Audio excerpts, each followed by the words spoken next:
Morning from Minnesota here on the Great River Road, guys. This is the start of week 3 of the Great River Road, and I'll actually pop a map up on your screen here of exactly where we are in terms of the entire Great River Road. So we're just at the bottom of Minnesota, getting ready to possibly go into a new state. We shall see. We started with snow on this trip, then we saw lots of sunshine, and we got rained on all last night. So we'll just improvise and enjoy the rain today. Happy to have you traveling along with Jax and I and go see what we can find.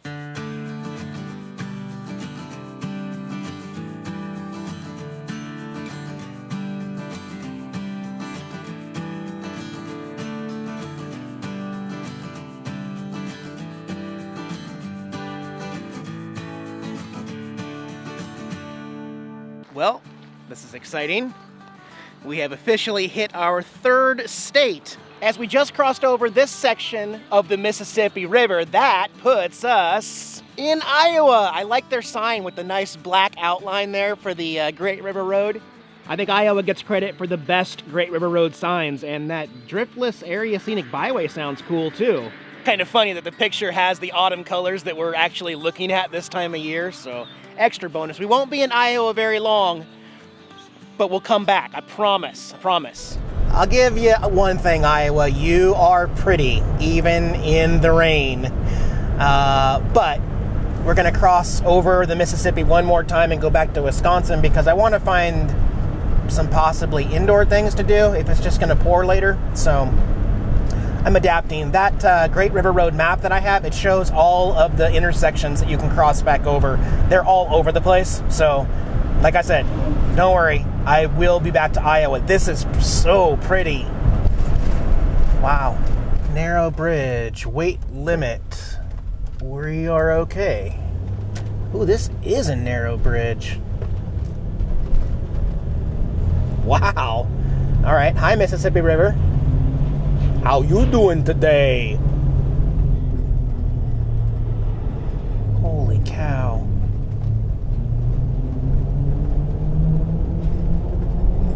He wasn't scared.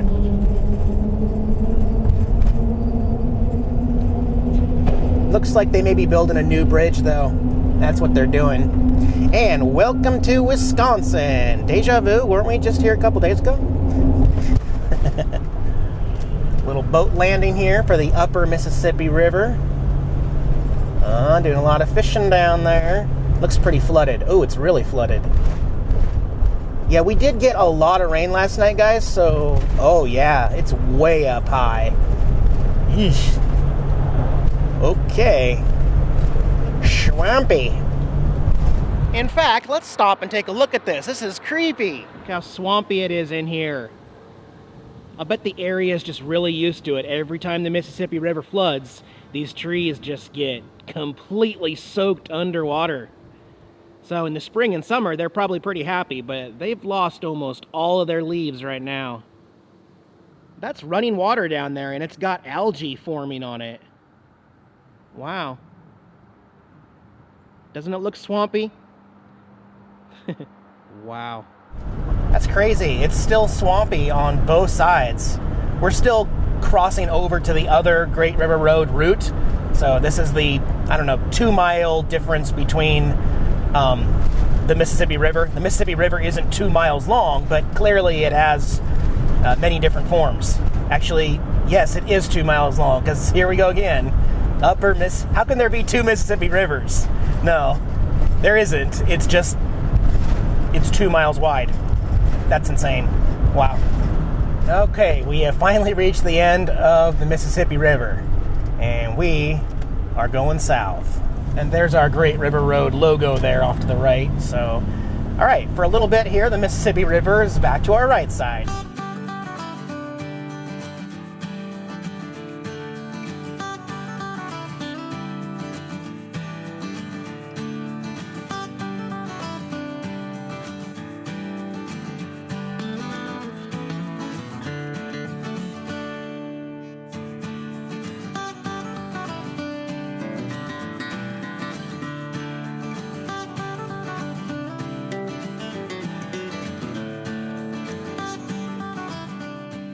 one of the only bad things about November hitting is that, you know, all those campgrounds and places that say open April through October. It's very common. April through October. Well, let's vote. What do you think? Yay or nay? Oh, wow. That was not my guess. Oh, nice little walking bridge here over some sort of creek that will eventually find its way to the Mississippi. Just a baby right now.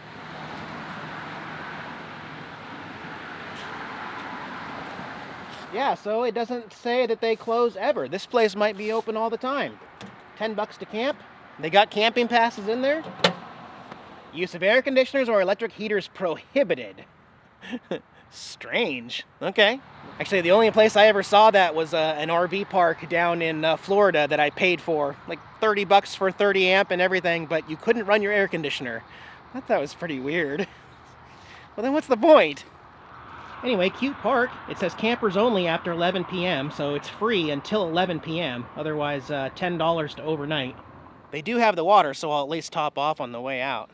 Just made a little stop here in Lynxville, Wisconsin, and more evidence that the Mississippi River is flooding in a little few places right here. This is usually a little park boat launch area. In fact, there's where you're supposed to pay for the boat launch, $2, but you're not going to get there right now because this whole area is completely flooded. Have you ever seen dried up algae up close? That's what it looks like. It looks like almost green seeds.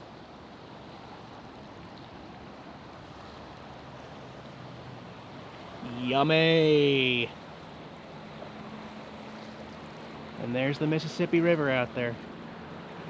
Hey, at least the rain's died off for, well...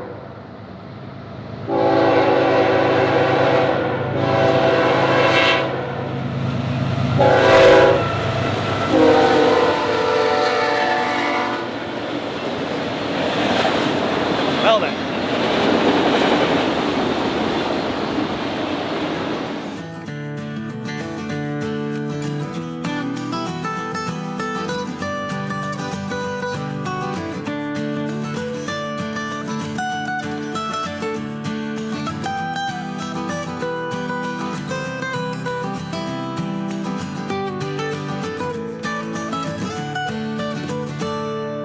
This captain had a bad day, guys. I can almost guarantee you he did not mean to park this boat right there. And it may be a while until the Mississippi floodwaters can get him out of there. No, he's pretty much just stuck there. Actually, over here you can kind of see that the Mississippi River is getting pretty high. It's flooding a little bit right now, but not going to be enough help. Stories that old boat could probably tell, though. Wow. Just stopped here in Dickeyville, air maturity. I've actually shown you guys a couple of these in the last few months. Here is a religious grotto built out of concrete, rock, and miscellaneous junk. This is the nicest, coolest one I've seen, though. So it's just made out of whatever they had. Mostly rocks and concrete, but also other pieces of glass and other stuff. Colored rocks. If it were a nice blue, sunny sky, this would look really cool. And we're not getting much. Again, who cares if you're religious or not? Just don't be hateful. Just look at it as art. That's what it is. It's art. Wow. It's like Salvation Mountain all over again. Quite a collection. Yeah. Well, we're here in Potosi, Wisconsin. And Potosi Contemporary Art Museum. Yeah, I was thinking the same thing. Let me Google it. National Brewing Museum. Beer. And I guess I can understand and possibly relate to someone who's really excited about a contemporary art museum, but not for me. I'm parked here in Potosi, and I may even do some boondocking right next to the creek. Right next to whatever creek, brook that is, but let's go explore the National Brewing Museum here in Potosi. Why not? They might even have some food or something. Yeah, it's possible that this place could have some brewing history. Giant beer bottle there. So there's wine tasting across the street, and another bar over there. There's a brewery and saloon over there. We're gonna check out this one though. Oh cool, here at the Welcome Center there is another Great River Road map here that shows the entire journey, and we're right about here-ish. Potosi, right there, yep. We're inside. Somehow I've never heard of Potosi beer. I don't think I've ever seen it for sale anywhere. This is their museum here. Here's how you make barley pop, guys. Coal, corn grits, you got your hops, of course your barley for the barley pop. One way to transfer the beer.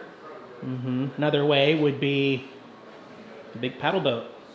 It's $5 to see the museum here, which includes the microbrewery on the 3rd floor and also includes a voucher for a free beer. Well, for a beer. So I'll stop at the restaurant and get a beer and food on the way out. But first, let's look at those magnets. Okay, that's kind of cool. It's all wood.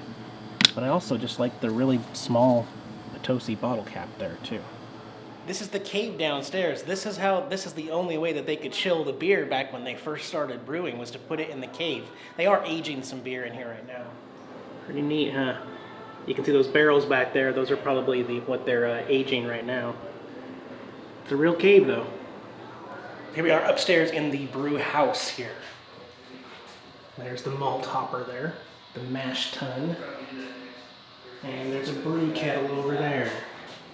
I wonder what they're brewing in there. Hey guys. Get to drink on the job too? Oh man.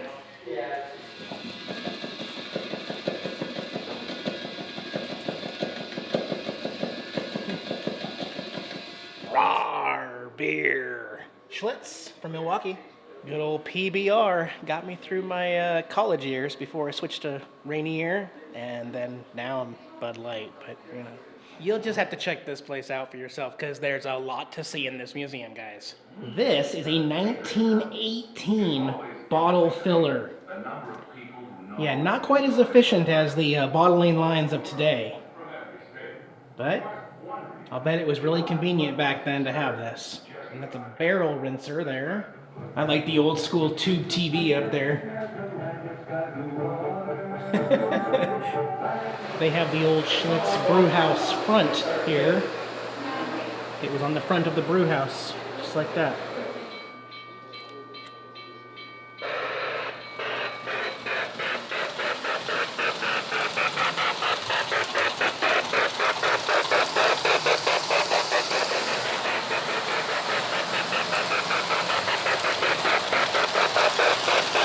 This natural spring water is used to brew every drop of our Potosi beer. And you can walk right over it. Alright, here's where the food's at. And there's my coupon. Went with the good old Potosi Golden Ale.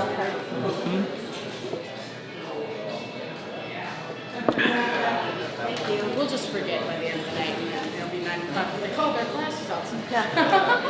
Yeah, garlic fries, burger. Oh yeah. Now we're gonna try 6 different ones there. And that's all she wrote. Pretty good, actually. Burger was pretty good, and I got a souvenir for that special someone. She'll see this, but she won't know what flavor it is. It was the best out of the 6. And best news of all, I asked if it was okay to overnight park. I use those terms, overnight park, not camp or anything like that, in your parking lot. And the kind waitress said,